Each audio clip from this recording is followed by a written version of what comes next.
Faith Time is our weekly conversation on matters of faith, and joining us on this Easter Sunday is Blake Newsom with Dauphin Way Baptist Church. Thank you for joining us this morning. Glad to be here, Chad. Thanks for having me. All right, it is the big Sunday, the big Easter Sunday. Arguably, Easter is the most important day in Christianity where Christians celebrate the resurrection of Jesus. Let's talk a little bit more about that topic in particular. What is the case for resurrection? Yeah, good question, Chad. So when Jesus was asked by his critics for a sign that would indicate his identity and his authority, he actually pointed them forward to his resurrection, claiming that if indeed he resurrected from the dead, then he and his teachings are true. Now, while other religions invite you to somewhat of a subjective experience, Christianity invites you to examine the historical evidence of the resurrection, which is the central and foundational doctrine of the Christian faith. So let's talk a little bit about that. What is the historical evidence and what are the resources people can look to beyond the Bible for evidence of the resurrection?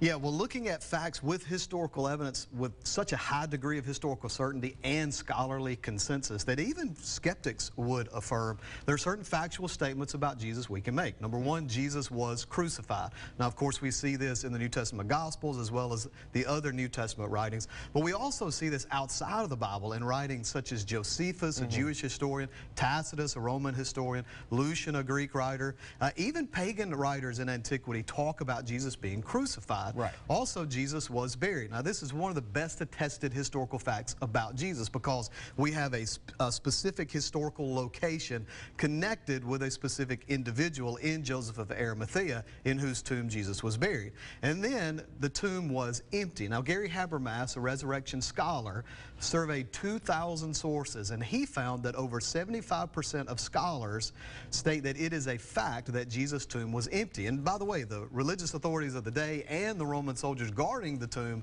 also said, hey, the body's gone, he's not here. So if the tomb is empty, then the most important and appropriate question to ask is, well, what's the best explanation? Yeah, let's get to that. What is the best explanation for an empty tomb? Yeah, great question. I believe the most probable explanation, the most plausible explanation is that Jesus raised from the dead. And I believe this for several reasons. Number one, the disciples were convinced that they had seen the risen Jesus. Now, we have women who were followers of Jesus as well as the disciples themselves stating that they saw Jesus after he was dead, but now he was alive. And they saw him performing certain activities that were consistent with a person who was alive. But they didn't just see him and were convinced of it. They were transformed by it. Before the crucifixion and the resurrection, they were running scared for their lives.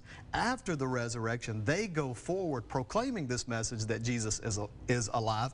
And by the way, this message eventually brought them suffering, persecution, and death. But they went forth proclaiming it because they believed in it. We also see Paul, who had become the apostle, James, the brother of Jesus. They transitioned from skeptical unbelievers to believers in Jesus and even leaders in the church.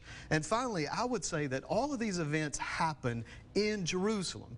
The last days of Jesus' life and also the first days of the church happened in Jerusalem, which is where Jesus was buried and the stated resurrection occurred. So all the religious authorities and the Roman soldiers had to do was to go exhume and produce the body, and they would end the Christian movement. But they did not produce a body because they could not. Pastor Blake, we're going to have to put a pin in it right there. Yeah. We've got a little bit more that we'll have on our website a little bit later today. Thank you for joining us on this Easter Sunday edition of Faith Time and News 5 this morning.